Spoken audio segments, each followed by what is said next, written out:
rand, suddenly was renting for 16,000 rand. So, it just shot through the roof. But it's something that's probably not going to last for the next 10, 20 years. It also depends on, what's happening in that community.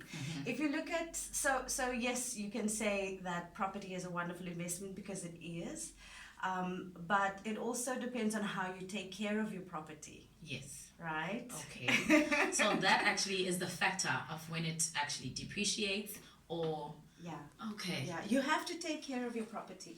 You see, if everyone in the street takes care of the front of the fronts of the property, the garden spaces, the spaces in between the properties, then the property maintains a certain sort of prestige, So you do have to take care of your property like you have to take care of your asset.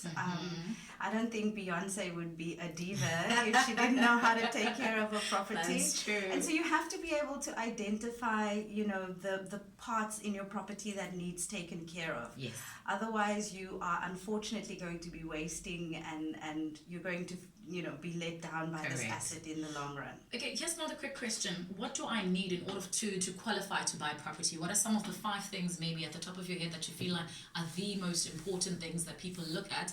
And are there any other slight things that you take into consideration if it's not exactly 100%, or must it always be on 100%? Because I know with most people it's like it's a matter of being blacklisted, or it's a matter of the salary, or maybe I don't get like a stable income.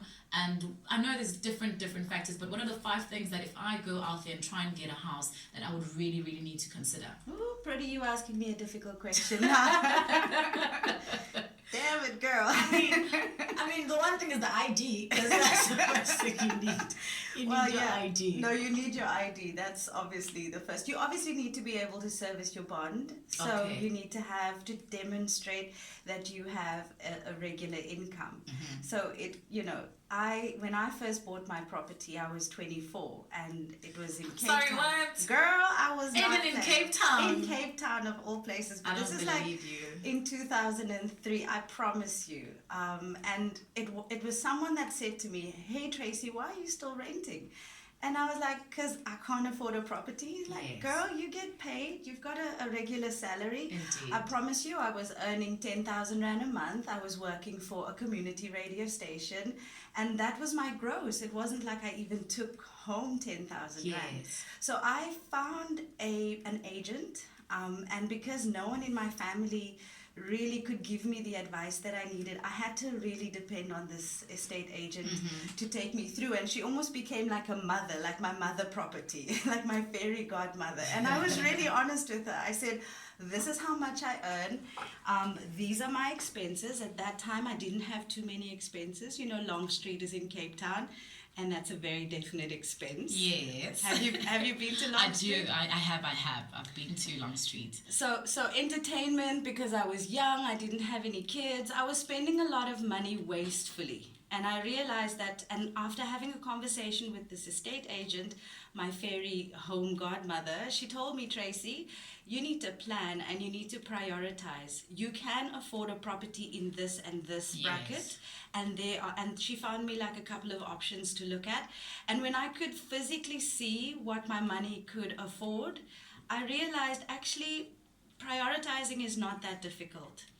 So I ended up saving a little bit of money, tightening my belt where it was needed. And I got onto the ladder. I will never forget. I drove like a really busted Volkswagen Beetle. And on the day when I had to go and sign, all the paperwork, girl, the Beetle wouldn't move.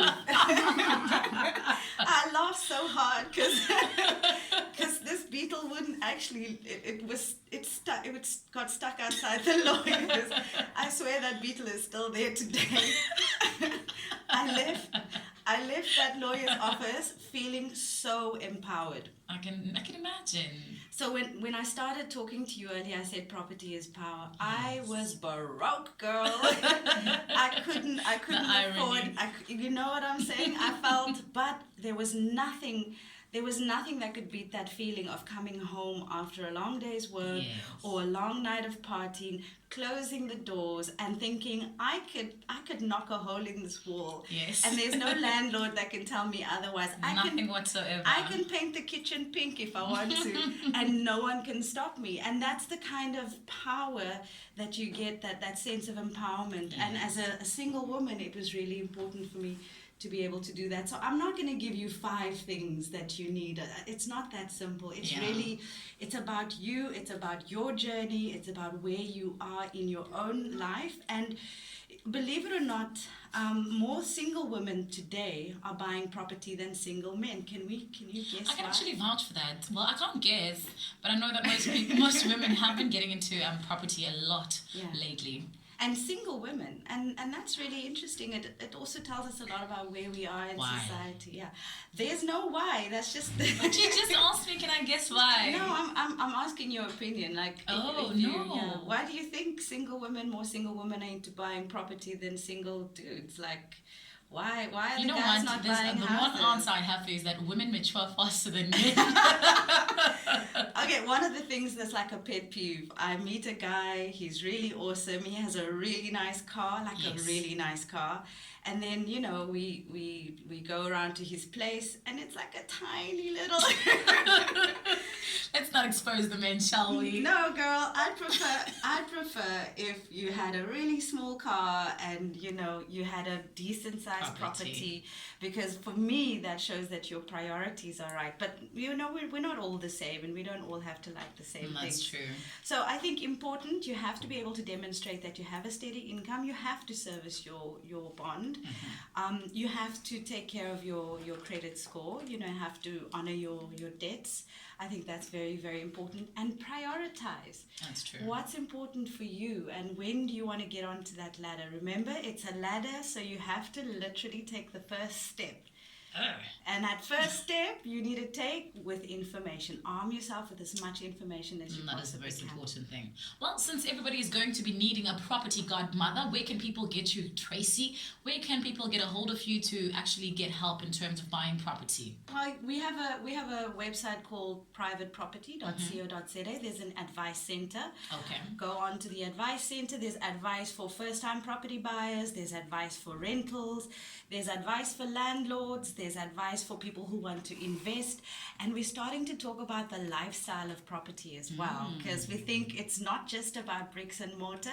It's about the community. It's about the people in that street. It's about the neighborhood. So, I think that's a great place to start.